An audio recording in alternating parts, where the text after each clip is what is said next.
اس دنیا کے اوپر آنے کے اگر ہم مقصد کو نہیں سمجھے تو پھر زندگی برباد کر دیں۔ وہ آئے اور آ کے چلے گئے، یہ کھانے پینے سونے جاگنے کے لیے تو چڑیا بھی، کوا بھی اور باقی جانور بھی جی رہے ہیں۔ ہم اشرف المخلوقات کس کے لیے ہیں اگر ہمارا وظیفہ حیات وہی ہے جو ایک چیونٹی کا ہے، جو ایک کیڑے مکوڑے کا ہے، ایک پرندے کا جو وظیفہ حیات ہے، صرف کھانا پینا، اچھا گھونسلہ، یہ تو کوئی کمال نہیں ہے۔ حضرت شیخ شاہ نقشبند بخاری نے کہا تھا کہ ہم کسی اور کام کے لیے آئے ہیں، ہماری زندگی کا کچھ مقصد ہے جس مقصد کے لیے ہم تخلیق کیے گئے ہیں۔ ہم باقی تمام مخلوق جو کہ ہزاروں کی تعداد میں مخلوقات ہیں اور زیرو ہیں، ان کے اندر ہمارے سے طاقت زیادہ ہے۔ شیر میں طاقت ہم سے زیادہ ہے، ہاتھی کی جسامت ہم سے زیادہ ہے، گھوڑے کے اندر قوت ہم سے زیادہ ہے،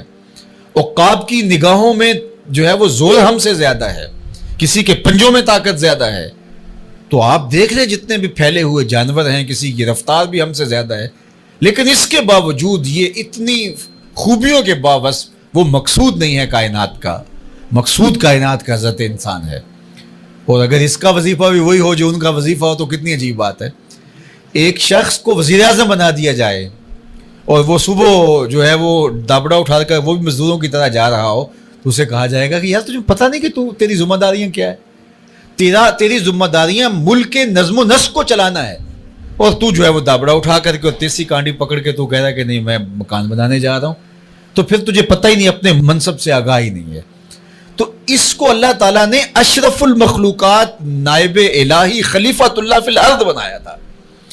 اور اس کا یہ سمجھتا ہے کہ میں نے روٹی کمانی ہے، اور میں نے جو ہے وہ اچھا گھر بنانا ہے، میں نے اچھے کپڑے بنانے ہیں، اور یہ اللہ دے گا، اس کا اللہ کا وعدہ ہے، اور اللہ کے وعدے سچے ہیں،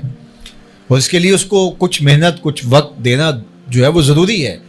لیکن جو اس کا مقصد حیات ہے وہ نائب الہی ہے، تو پھر تخلقوا باخلاق اللہ، تو وہ پھر صفتیں اس کے اندر پیدا کرنا ہوں گی۔ جس کا نائب ہے اس کی صفات کا پھر اسے عکس بننا پڑے گا،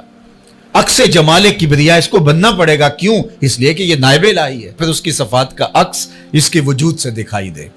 اور وہ پیدا کرنے کے لیے وہ کہے میں کیسے پیدا کروں، اللہ نے وہ نظام دیا ہے اور قرآن مجید عطا کیا ہے، اور اس کو لے کر کے بیٹھ جائے، روز ایک رکوع روز تلاوت کرے اور دیکھے کہ اس میں میرے رب نے مجھ سے کس بات کا تقاضا کیا ہے، جن خوبیوں کا تقاضا مجھ سے ان 10 آیات میں کیا ہے، کیا وہ میرے اندر موجود ہیں؟ اپنے اندر وہ پیدا کرنے شروع کر دے، عزم مصمم کر دے، تو وہ دیکھنا کہ مہینوں اشروں کے اندر اس کی ذات کس طرح مکمل ہونا شروع ہو جائے گی، اور وہ واقعتاً اس مسند پہ آ جائے گا۔ لیکن اس کی طلب اس کو نہیں ہوگی، تو طلب کے بغیر تو ماں بھی بیٹے کو دودھ نہیں دیتی، جب بیٹا روتا ہے تو تب ماں کی چھاتی میں جوش آتا ہے۔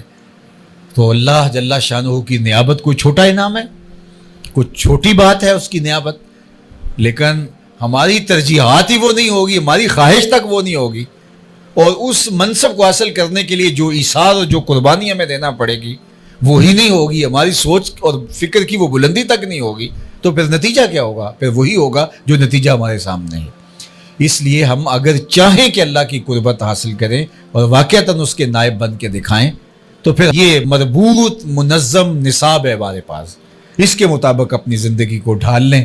تو پھر جو ہے وہ کوئی وجہ نہیں ہے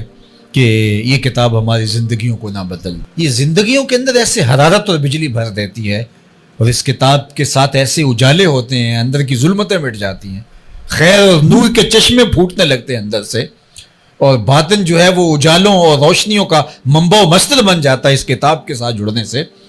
پھر خیر ہی خیر ہوتی ہے، اور پھر یہاں روشنیاں ہی روشنیاں پھوٹتی ہیں، پھر ایسا بندہ جہاں سے گزر جائے وہاں بھی روشنیاں پھیلنا شروع ہو جاتی ہے، وہاں بھی دودھ بٹنا شروع ہو جاتا ہے۔ تو میں اس لیے دعا کروں گا کہ اللہ تعالیٰ جل شانہ ہمیں اس کتاب کے ساتھ نہ صرف جڑنے بلکہ جڑے رہنے کی،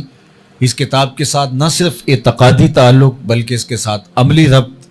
اور اس کتاب کے ساتھ نہ صرف عقیدت کا رشتہ بلکہ اس کتاب کے ساتھ جو ہے وہ ہمارا عمل کا رشتہ مستحکم اور مضبوط ہو۔ اور اقبال نے کہا تھا گر تو می خواہی مسلمہ زیستن نیست ممکن جز بقرآن زیستن، اگر تو ایک مومنانہ زندگی کا تصور لیے ہوئے بیٹھا ہے اور چاہتا ہے کہ میں مومن بن کے جیوں اور جو شریعت نے مجھے میرے سے تقاضا کیا ہے، تو کہا قرآن کے بغیر تو پھر نہیں جی سکتا۔ تو یہ قرآن جو ہے وہ تیری زندگی کے ساتھ اس طرح جڑا ہوا ہے کہ تجھے ہر لحظہ، ہر لمحہ، ہر ساتھ تیری رہنمائی کرتا ہے اور تیری ضرورت کی مکمل کفیل ہے، اور کوئی بھی موقع زندگی کا ایسا نہیں ہے جس میں قرآن تجھے مکمل رہنمائی نہ فراہم کر رہا ہو۔ تو اس لیے مجھے اور آپ کو اس پاکیزہ کتاب کے ساتھ اپنے آپ کو جوڑنا ہوگا۔ جب سید ابو البرکات شاہ رحمۃ اللہ تعالیٰ علیہ شاگردوں کو فارغ کرتے تو اس وقت ان کو آخری جو نصیحتیں فرماتے ان میں سے ایک نصیحت یہ بھی ہوتی کہ بیٹا پہلے تم طالب علم تھے، اب بطور عالم دین تم معاشرے میں لوگوں کی رہنمائی کے لیے جا رہے ہو، تمہارے اٹھنے بیٹھنے کو لوگ دین سمجھیں گے، کہیں ایسا نہ ہو کہ تم ایسا عمل کرو جس کو لوگ دین سمجھ رہے ہوں اور وہ دین نہ ہو۔ بالخصوص ممبر و محراب کے وارث، مسند تدریس پہ بیٹھنے والے اور مسند مشیخیت کے اوپر بیٹھنے والے، اور وہ لوگ جن کی بات کو لوگ قبول کرتے ہیں اور ان کو دانش اثر سمجھتے ہیں اور ان کی بات کو سمجھتے ہیں کہ یہ آدمی درست کہتا ہے۔ شیخ سعدی فرماتے ہیں ہر کے شاہ آن کنند کے او گوید، حیف باشد کے جز نکو گوید، یعنی بادشاہ وہ کرے جو وہ کہتا ہے تو اس کے لیے افسوس ہے کہ وہ سوائے اچھائی کے کوئی اور بات کرے۔ تو اسی طرح جو شخص لوگوں کا مطاع ہو اور لوگ اس کی بات کو قبول کرتے ہوں اور آنکھیں بند کر کے اس کی بات کو لیتے ہوں تو اس کے لیے افسوس ہے کہ وہ بات اپنی تولے بغیر کرے۔ ایک ڈاکٹر کو بغیر سمجھداری کے نسخہ نہیں لکھنا چاہیے، کسی کی موت واقع ہو سکتی ہے۔ ایک حکیم کو دوا اور غذا تجویز کرتے ہوئے پوری طرح سے مریض کی نبض کو پہچاننا ہوگا، کہیں ایسا نہ ہو کہ اس کا مزاج بگڑ جائے۔ تو انسانی زندگی اور انسانی صحت سے زیادہ ضروری انسان کے لیے ہدایت، اور یہ سب سے اہم چیز ہے جو حضرت انسان کو اللہ نے عطا کی، اور ساری چیزیں بن مانگے بھی اللہ عطا کرتا ہے، لیکن ہدایت کے بارے میں ہم ہر روز ہر نماز کی ہر رکعت میں وقالتاً یا اصالتاً اللہ سے طلب کرتے ہیں اہدنا الصراط المستقیم۔ ہدایت ہمیں مانگنے کے لیے اس نے خود ہی تلقین کی کہ یہ روز طلب کرو، اور روزانہ کی بنیاد پہ ہم طلب کرتے ہیں۔ تو اس لیے جو ہدایت کے سرچشمے ہیں جہاں سے ہدایت پھوٹتی ہے وہ ممبر و محراب ہیں، وہ خانقاہیں ہیں، وہ مسند تدریس ہے، وہ استاد ہے، معلم ہے، اور بھی جو اس کی آماج گاہیں ہیں۔ تو ان کو کبھی بھی